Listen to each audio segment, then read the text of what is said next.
என்ன தேவைப்படுகளே, இன்றைக்கும் மகிமையான தேவ வசனத்தை வார்த்தையை கேட்கும்படிக்கு, இயேசுவான்ற ஜெபத்தில் வருகிற தீர்க்க தரிசன சத்தத்தை கேட்கும்படிக்கு நீங்கள் கடந்து வந்திருப்பீங்கன்னு நினைக்கிறேன்.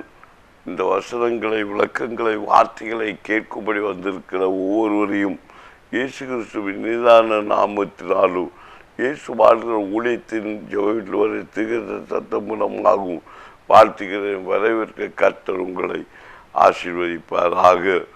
என்ன பிள்ளைகளே, கர்த்தருடைய மகிமையான வார்த்தையை நீங்கள் அதிலும் கேட்டுக்கொண்டிருக்கிறீர்கள். கடித நாட்களை நீங்கள் பார்த்தீங்க. ஆமாம், நல்மனும் பொருந்தாமையினாலே நாம் சிறைப்பட்டு போகிறோம் என்று. ஆமாம், தேவ பிள்ளைகளே, அது அநேகர் நினைக்கிறாங்க. ஆமேன், ஏன் எங்கே போனால் எனக்கு விடுதலை கிடைக்கும், சமாதானம் கிடைக்கும். நீ சமாதானத்துக்காக எங்கேயும் போக வேண்டாம், சந்தோஷத்துக்காக எங்கேயும் போக வேண்டாம். ஆமேன், உங்களுக்குள்ளே சமாதானம் இருக்கிறது. இயேசு கிறிஸ்து நமக்கு சொல்லி கொடுத்திருக்கிறார். ஆமேன் ஆமேன். உங்களுக்கு ஒரு வீலத்துக்கு போனால் நீங்கள் சமாதானத்தை அறிவிங்க. ஆமேன், சமாதானத்தை சொல்லுங்க. உங்கள் சகோதர மத்தியில் நீங்கள் போகும்போது சமாதானத்தை அறிவிங்க. ஆமேன், அப்படின்னு தான் ஆண்டவர் நமக்கு சொல்லி கொடுத்துருக்கிறாரு. சமாதானம் சமாதானம் என்று சொல்லியும் சமாதானத்தின் அபிஷேகம் நமக்குள்ள இல்லாவிட்டால் எப்படி நமக்கு சமாதானம், நம்ம போதிக்கிற சமாதானம் அவர்களுக்குள்ள போய் சேரும்? ஆமேன், நல்மனம் பொருந்த வேண்டும், நல்மனம் பொருந்த வேண்டும் என்று சொல்லி கொண்டு இருக்கும்போது, நாம் நல்மனம் பொருந்தாமல் இருக்கும்போது எப்படி நாமே நல்மனம் பொருந்தாமல் நல்மனம் பொருந்துங்கன்னு சொல்லி அதனால என்ன ஆக போகிறது? தேவப்படைய நல்லா கவனிக்கணும். கர்த்தருடைய வேத வசனத்தை தெளிவாக நான் உங்களுக்கு சொல்லுகிறேன். கர்த்தர் ஆவியான சொல்லுகிற ஒரு வார்த்தை, நாம் நல்மனம் பொருந்தும் போதுதான் நாம் சொல்லுகிற வார்த்தையில் வசனங்கள் கிரியம் மூலம் நடக்கும் என்று தான் வேதம் சொல்லுகிறது. அப்போ நல்மனம் பொருந்தாமையினாலே சிறையிருப்பு உண்டாகிறது. இங்கு இன்னொரு வேத பகுதி என்ன சொல்கிறது என்றால், பாருங்க, மத்திய 18ஆம் அதிகாரம் 32, 30 முதல் 35 வரை உள்ள வேத வசன பகுதியை நீங்கள் வாசித்து பார்க்கும்போது அதில் சொல்லப்பட்டிருக்கிறது. அப்பொழுது அவனுடைய ஆண்டவன் அவனை அழைப்பித்து, பொல்லாத ஊழியக்காரனே, நீ என்னை வேண்டிக் கொண்டபடியினால் அந்த கடன் முழுவதையும் உனக்கு மன்னித்து விட்டேனே. நான் உனக்கு இறங்கினது போல நீயும் உன் உடன் வேலைக்காரனுக்கு இறங்க வேண்டாமோ என்று சொல்லி அவனுடைய ஆண்டவன் கோபமடைந்து, ஆமேன், அவன் பட்ட கடன்களெல்லாம் தனக்கு கொடுத்து தீர்க்கப்படவும் அவன் உபாதிக்கிற இடத்தில் அவனை ஒப்பு கொடுத்தான். அல்லேலூயாம், அதில் ஒப்பு கொடுத்தான் என்று இந்த பகுதியில் சொல்லியிருக்கு. அப்போ எதுக்கு இயேசு கிறிஸ்து இந்த வார்த்தையை சொல்ல வேண்டும்? எதற்கு இந்த வேத வழக்கத்தை குறிக்க வேண்டும்? முதல் நல்மனம் பொருந்தாதது என்று சொல்லி இயேசு கிறிஸ்து அதற்கு ஒரு ஓமையை, ஒரு விளக்கத்தை, ஒரு கதையாக அவர் சொல்லி கொடுத்தாரு. அடுத்து என்ன சொல்கிற பார்த்தீங்களா? பிறருடைய குறைகளை நாம் மன்னிக்காமல் இருப்பது நமக்கு சிறைப்படுத்தப்படுகிறது. ஆண்டவருடைய வசனத்தை, அவருடைய வேதத்துடைய ரகசியங்களை, அவருடைய வேதத்தின் மகத்துவத்தை நாம் நிதானிக்கும் போது நாம் எம்மாத்திரம் பரராஜ்யத்துக்கு போகிறதுக்கு தகுதியே நம்ம கிடையாது. என்னை பொறுத்தவரைக்கும் நானே சொல்லுவேன், ஆண்டோட்ட அப்பா எப்படிதான் அப்பா பரராஜ்யத்துக்கு போக முடியும்? அப்படிதான் நான் ஆண்டோட்ட பார்த்து கேட்பேன். ஆனாலும் போக முடியாதுன்னு சொல்லி நான் பிரசங்கெல்லாம் இருக்கக்கூடாது. எனக்குள்ள விசுவாசம் எப்படியே நான் போய் பரவராஜ்யத்துக்கு போவேன். ஆமீன், அந்த அதான் பரவராஜ்யத்தை ஆமீன் பிடித்து கொள்ளாத பலவந்தப்படுத்துகிறார்கள். இயேசுவும் அதுக்கு வசனம் இருக்கு. பரவராஜ்யத்துக்கு குறித்து பிரசங்கிக்கிறவன் பரவராஜ்யத்தை தான் பலவந்தப்படுத்துகிறான்.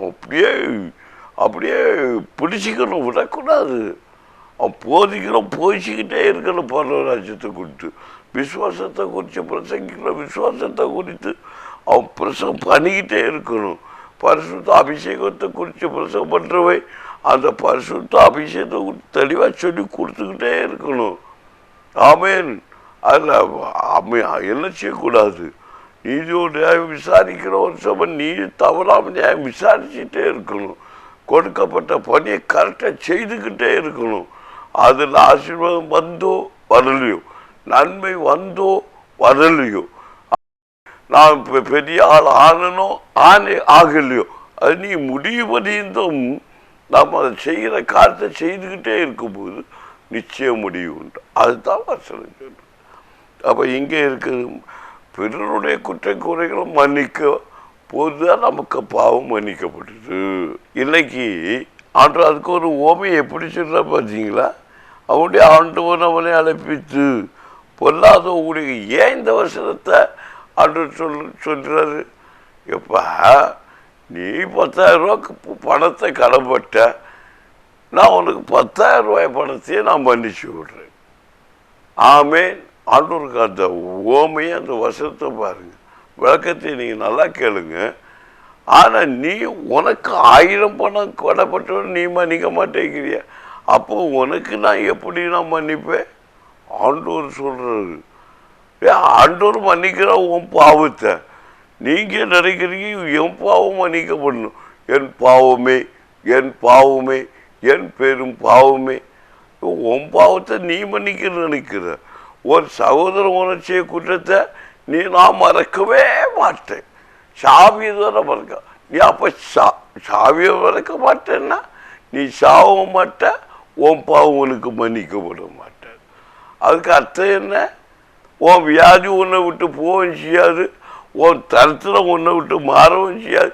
எப்போ மன்னிக்கிறியோ, எப்போ மறக்கிறியோ, அப்போ உனக்கு பரவலாட்சித்திரம் உன் கையில். இதுதான் வேதத்துடைய மகத்துவ ரகசியமும். இதுதான் சத்திய போதகம். இதுதான் சத்திய வேத வசத்துடைய விளக்கம். அநேருக்கு இதை பற்றியெல்லாம் யாருமே இதை தெரிந்து கொள்றதில்லை. எனக்கெல்லாம் சிலர் அவன் பிரசங்கத்தை குறை சொல்லும்போது, குற்றப்படுத்தும் போது, பேசும்போது தான் எனக்கு கோபமாக வரும். ஏன் இந்த ஜனங்கள் இப்படி வணங்காக்க? அப்போ கூட எனக்கு ஆர்டர் சொல்லுவா, ஏன்டா நீ டென்ஷன் ஆகுற அப்படின்னு ஆவியான உள்ளிருந்து பேசுவார். இஸ்ரேல் சபை தானே உன் சபை. ஆமாம் ஆண்டவரே, அவன் யார்? அவன் அப்படிதான் தான் இருப்பான். நீயும் வழியே போயிட்டே இருடா. இஸ்ரேல் ஜனம் நீ இஸ்ரேல் சபைன்னு சொல்லி பெருசாக மாற்றிக்கிறியே. அறிவு கட்ட பாஸ்டர் பேர நீ கேளுன்னு எனக்கிட்ட. நீங்கள்லாம் தங்க விசுவாசிகள். அவன் எனக்கிட்ட கேட்பாரு, நீ எல்லாம் என்னத்தடா பாஸ்டர் அப்படின்னு நானே எனக்கிட்ட கேட்டுக்குவேன். நீ இஸ்ரேல் சபைன்னு சொல்றியா? ஆமாம், இஸ்ரேல் ஜனம். அப்போ சபைங்கிறது யாரு? நம்ம சபைங்கிறது சபை கூடி வருது, ஆத்து பக்கம் எல்லாமே சபை. அப்போ அவங்க இஸ்ரேல் ஜனம். நீ யார் செய்கிறீங்க? அதை வழிநடத்துகிற ஒரு ஆசாரி இல்லை ஒரு ஊழியக்காரன். அப்போ அவங்க ஜனம் தெரியுதில்ல, இஸ்ரேல் சபைன்னு தெரியுதில்ல, அதான் நீ வழிநடத்த இருக்கன்னு தெரியுதில்ல. அப்போ அவங்க வணங்கா கழுத்து உள்ளவங்க. அவங்க யாரு? அலக்களிக்கிறவங்க, கலகக்காரங்க, கலகத்தை உண்டு பண்ணுகிறவங்க இல்லையா? வெடிப்புள்ள தொட்டியா வெட்டி கொள்ளுகிறவங்க. அதுக்காக நீ கலங்காத. நீ கரெக்டா உனக்கு நடத்துற கரெக்டா நடத்து. நீ அவங்களுக்கு விடமா முறுமுறுக்காத. அவங்க முறுமுறுக்கிறவங்க. ஆமீன். அந்த மோசையோடைய காலத்திலும் இஸ்ரவேலர்கள் அதுதான் செய்தாங்க. பாலும் தேனும் ஓடுற கானானுக்குள்ள கொண்டு போறேங்கிறாரு. ஆமீன்.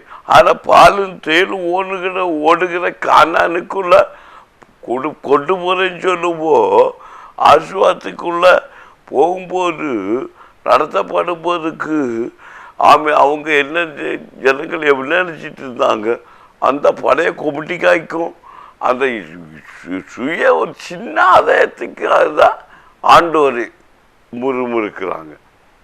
மோசையை முறுமுறுத்தவன்னா இவன் உத்தமன்னு செல்லும்போதைக்கு ஆண்டோடைய வார்த்தையை மிஞ்சி இவனும் செய்துட்டான். மோசே நிறைய காரியத்தை தப்பு பண்ண காரணம் ஆமீன் யாருனால? ஜனங்கள் நிமித்தம். அதே தப்ப நீ பண்ணாத, நீ எனக்கு ஆற்றல் போயிட்டு நடத்துவார். நீயும் பலவது போனா நீ அவங்கள வச்சு முறுமுறுக்காத. அவங்க கரகம் பண்ணுவாங்க, காடையை கேட்பாங்க, மண்ணாவை வெறுப்பாங்க. மண்ணாங்கிறது பரலோக தூதர்கள் உண்ணுகிற உணவு. அந்த பரலோக தூதர்கள் உண்ணுகிற உணவே கர்த்தர் அவனுக்கு கொடுக்கிறது. அதை மகிமையா எண்ணி சாப்பிடாம அன்றன்று உள்ள அப்பத்தை சந்தோஷமாக்கி புசிக்க முடியாம காடையை கேட்குறான் பாரு. உலகத்துக்குரிய ஆசீர்வாதத்தை கேட்குறான். அவருடைய ஆசீர்வாதத்தை அவர் கொடுக்கிறது. அதை புசித்து அதில் தேனிட்ட பலகாரம் போல இருக்குமா என்னது பலவத்தின் மண்ணா. அது இல்லாமல் உலகத்தில் இங்கே பாரு புழுபூச்சி திங்கிற காடையை கேட்குறாம்பியா.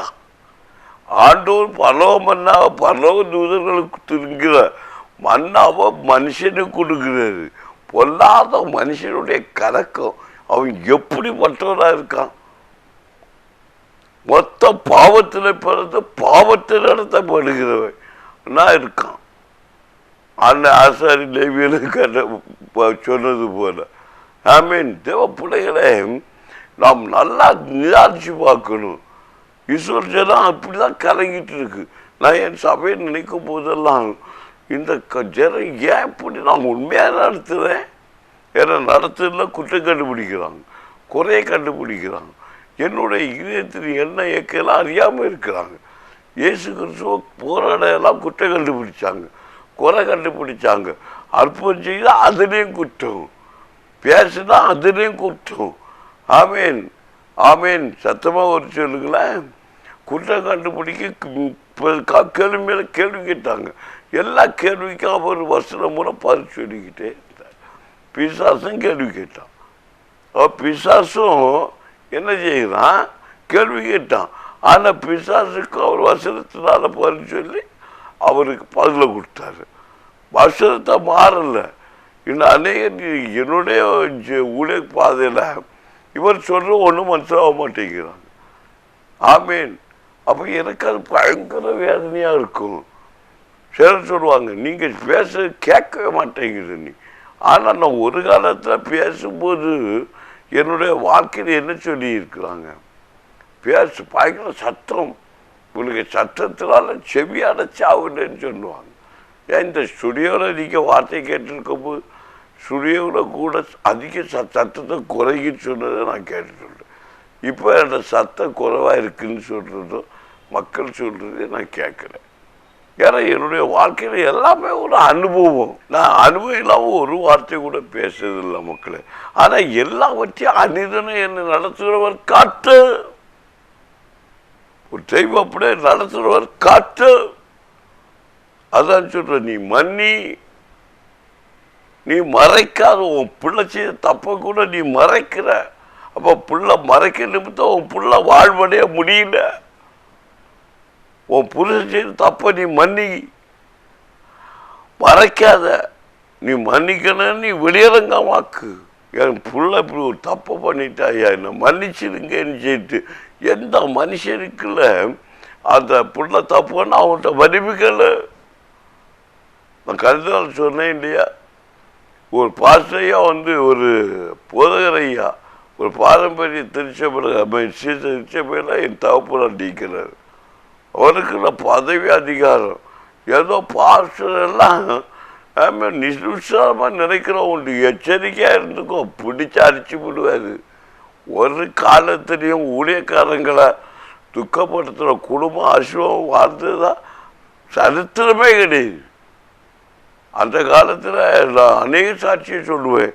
ஒரு பிரதர் கூட கேட்டாங்க, இங்கே பெந்த வருஷம் ஆவிக்குரிய சபையில் பிள்ளைகள் கொட்டடிச்சு பாட்டு பாடும்போது மண்ணை வாரி ஓலை குடிசையோடு தூக்கி எறிஞ்சானா. அவன் எல்லாம் இன்னைக்கு அண்ணனுள்ள கஞ்சிக்கு அப்பத்துக்கே இறந்துக்கிட்டு இருக்கான். பணம் செருக்கிறார் அன்று வாரி எறிஞ்சுவேன். ஆனால் வாரி எறிஞ்ச வீட்டில் உள்ள பிள்ளைகள் எல்லாம் இன்னைக்கு லண்டன்லேயும் அமெரிக்காவிலையும்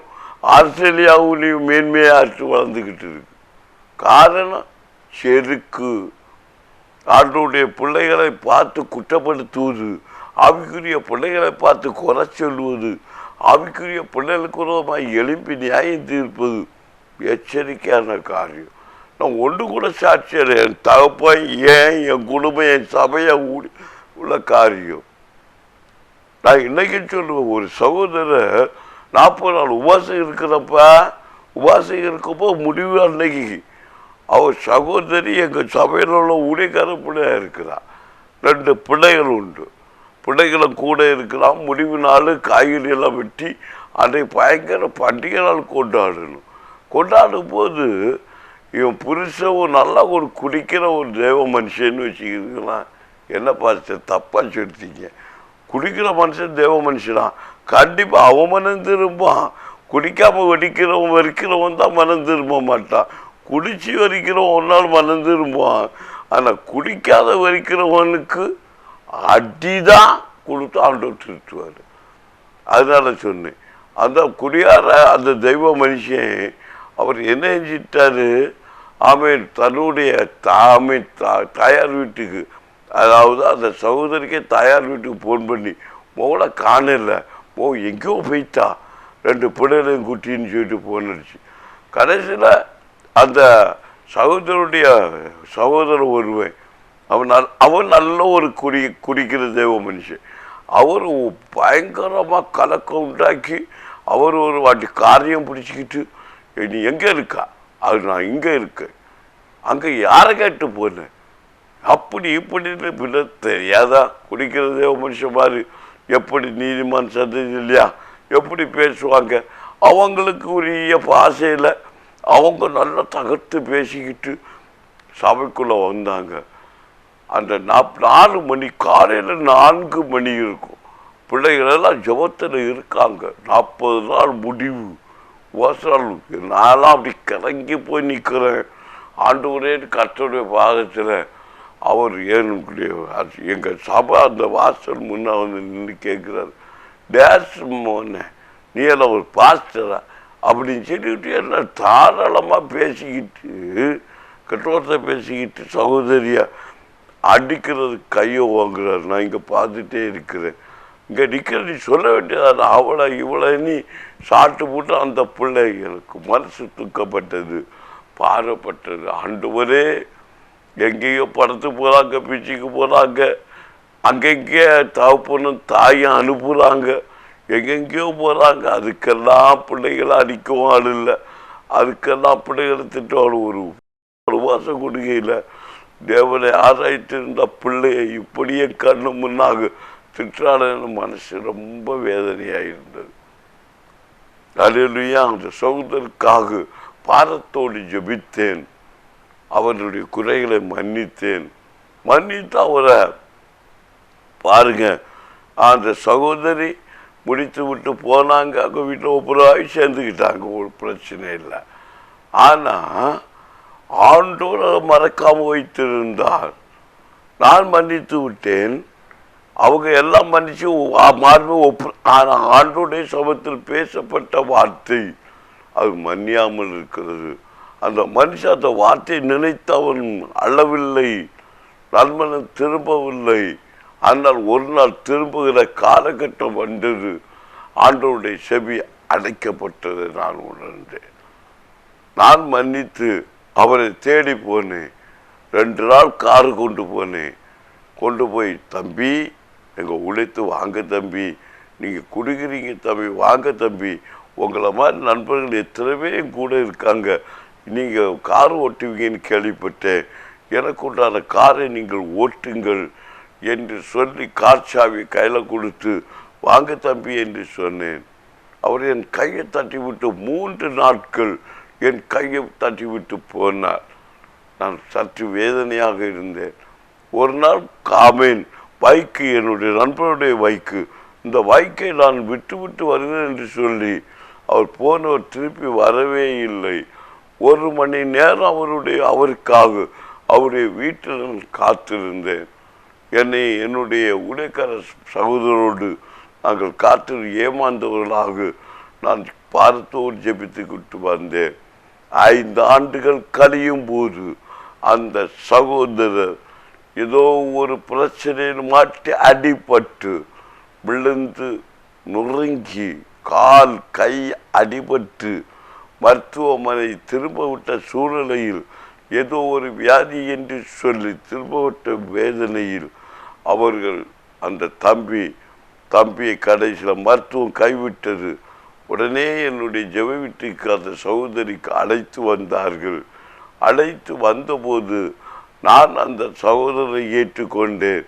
அந்த சகோதரர் என்னிடத்தை கேட்ட காரியம் என்ன தெரியுமா? நான் ஏன் வரவில்லை தெரியுமா பாஸ்டர் ஐயா? நான் உங்களை கெட்ட வார்த்தை பேசினேனே, எப்படி அந்த இடத்துல வருவேன் என்று சொல்லி நான் தூக்கப்பட்டேன். ஆகவேதான் நான் நீங்கள் அழைத்து வரவில்லை. ஏன்னா அன்றைக்கு அவர் வந்திருந்தால் நான் மனம் பொருந்தி இருப்பார். பொருந்திருந்தால் அவர் ரட்சிப்பு உண்டாயிருக்கும். இன்று எல்லாமே முடிந்து விட்ட சூழ்நிலையில் அவர் வந்தார். வந்து சொன்னார், உங்களுக்கு கோபமே வரவில்லையா பாஸ்டர் அப்படின்னு கேட்டார். எந்த சூழ்நிலை கேட்டார் தெரியுமா? அவருக்கு புசிக்கு ஆகாரம் உள்ள போகவில்லை. நான் சோத்திரம் பண்ணி அவருக்கு கையிலே நான் புசிப்பதற்கு ஆகாரத்தை பிசைந்து அவருடைய வாயில் கொடுக்கும்போது, நீங்கள் இவ்வளவு ஒரு தகப்பனை போல, இப்படி ஒரு தாயை போல நீங்கள் என்னை பார்க்கிறீர்களோ, எங்களுக்கு என் மேலே உங்களுக்கு கோபம் கொஞ்சம் கூட வரவில்லையே என்று. நான் சகோதரனே, உன்னுடைய ஆத்துமா தேவனுக்கு பிரியமாய் இருக்கிறது. ஆகவே நான் கோபப்பட்டால் நாங்கள் ஊழியம் செய்ய தகுதி இல்லாதவர்கள் ஆகிவிடுவோம். என் இயேசு அதற்கு இடம் கொடுக்க மாட்டாரே என்று சொன்னேன். ஆனாலும் நான் மன்னித்து விட்டேன். அந்த சகோதரன் ஒப்புரவை கொண்டார். ஆனால் அவர் ரொம்ப லேட் ஆகிவிட்டது. அந்த ஒப்பந்தம் கர்த்தர் மன்னிக்கிறவர் தான், மறைக்கிறவர் தான். ஒரு காலகட்டம் வரைக்கும் கர்த்தர் பார்ப்பார். ஆண்டவரிடத்தை சொன்னார், இவனை விட்டுவிடு அப்படின்னாரு. அதே 5 ஆண்டு கழிச்சு 8வது உபவாசம் நாட்கள் வரும்போது ஆண்டவர் என்னோடு பேசினார். அதே 4 மணிக்கு அந்த 5வது வருடம் 8வது ஆண்டு 40 உபவாசம் இருக்கும்போது அதே 4 மணிக்கு எனக்கு போன் கால் வருகிறது. பாஸ்டர், என் தம்பி மரித்து விட்டார். என்கிட்ட ஆண்டவர் முதலே சொல்லிவிட்டார். அதாவது 40 உபவாசம் நடந்து கொண்டு இருக்கும்போது தான் சபைக்குள்ள கொண்டு வந்தாங்க. நான் புசி எல்லாம் கொடுத்து பார்த்தேன். அந்த இடையிலே அன்று அனுப்பி விட்டார். இவரை போய் சொல்லிடு, நீ இங்கே வச்சிருக்காதேன்னு மருத்துவமனைக்கு காரை பிடித்து அனுப்பி விட்டேன். ஆனால் அது எந்த நேரம் அவர் இந்த சத்தம் போட்டாரோ அதே 40 நாள் உபவாசம் கூட்டம் முடியும் போது என் சகோதரன் மரித்து விட்டார் பாஸ்டர் அப்படி என்று சொன்னார். நான் தூக்கப்பட்டேன். ஆண்டவரே என்று நான் அலறினேன். பதில் கிடைக்கவில்லை. அப்போ அவர் சொன்னார், பாஸ்டர், நீங்கள் தான் என் சகோதரன் அடக்கம் பண்ண வேண்டும். முடியாது. நான் 40 உபவாசம் முடிக்கும் முன்பு எங்கேயே போக மாட்டேன். சகோதரி, சகோதரியை பார்த்து சொன்னேன், வர முடியாதுமா, உனக்கு தான் தெரியுமே அப்படின்னு. ஆமாம் பாஸ்டர், நான் என்னோடு இருந்த உடன் ஊழியக்காரர்களையும் வேறு சில ஒரு தகப்பனார் பெரிய முதிய ஊழியக்க பாஸ்டரையும் வரவழைத்து அடக்காராதனைக்கு ஒப்பு கொண்டிருந்தேன். என்னை கேட்கிற தேவப்பிள்ளைகளே, வசனம் சொல்லியது, பிறருடைய பாவத்தை மன்னியாதிருப்பது ஒரு மனிதனை சிறைப்படுத்தும். நாம் மன்னிக்கும் போது, ஒப்புரவாகும் போது, நன்மனம் பொருந்தும் போது நம்முடைய வாழ்க்கையில சிறைப்படாதபடிக்கு நம்முடைய சிறையிருப்பை கர்த்தர் திருப்பும்படிக்கு கர்த்தர் கிரியை செய்வார்.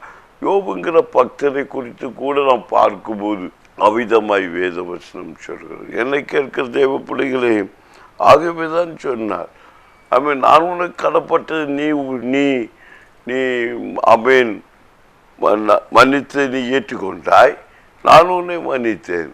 ஆனால் நீயோ உனக்கு கடப்பட்டு மன்னிக்கவில்லையே. அப்போ உன்னுடைய மீறல் எப்படி மன்னிக்கப்பட வேண்டும்? முடியாது, நான் போட்டே ஆகும். ஆண்டவர் ஜட்ஜ்மெண்ட் கரெக்டானவர்.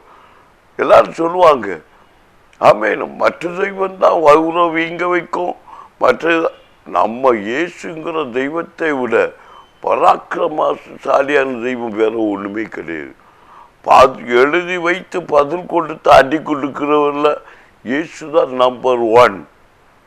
வைராக்கியம் உள்ள தெய்வம். அப்ப அது உலகத்துல வாழ்ந்தப்போ காட்டினாரு.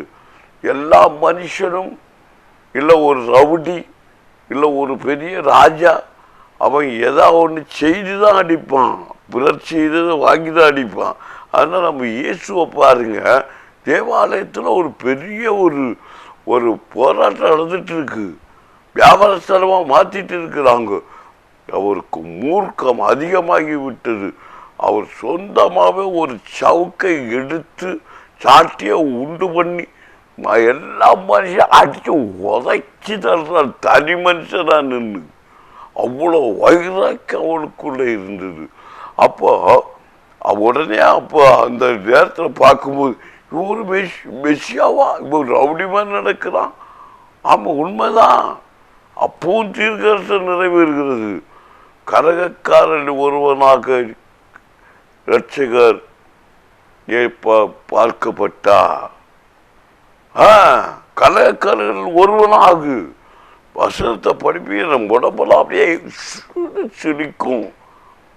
எல்லா வசனம் நிறைவு. ஒரு மனுஷன், தேவ மனுஷன், ஒரு தேவனுடைய ஊழியக்காரன் குற்றப்படுத்தப்படும்போது, அவமானப்படுத்தப்படும்போது வேதத்திருந்த வசனம் இருக்கிறதா?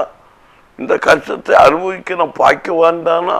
உண்மையில நீ ஏற்றுக்கொள்ளும் போது, சாமி தப்பு செய்து தண்டனை ஏற்றுக்கொள்வது ஒரு உலகத்தை இயற்கையான காரியம். தப்பு செய்யாமலே குற்றவாளியாக தண்டிக்கப்படும் போது வாய் பேசாமல் இதெல்லாம் ஏற்றுக்கொள்ளும் போது கர்த்தருடைய ராஜ்யம் உண்மையிலே மகிமைப்படும். அப்படிதான் சொல்லுவோம். மன்னிக்கணும். ஆமாம், ஒரு தவறு செய்தால் தன்னுடைய போதகரையே மன்னிக்க மாட்டாங்க.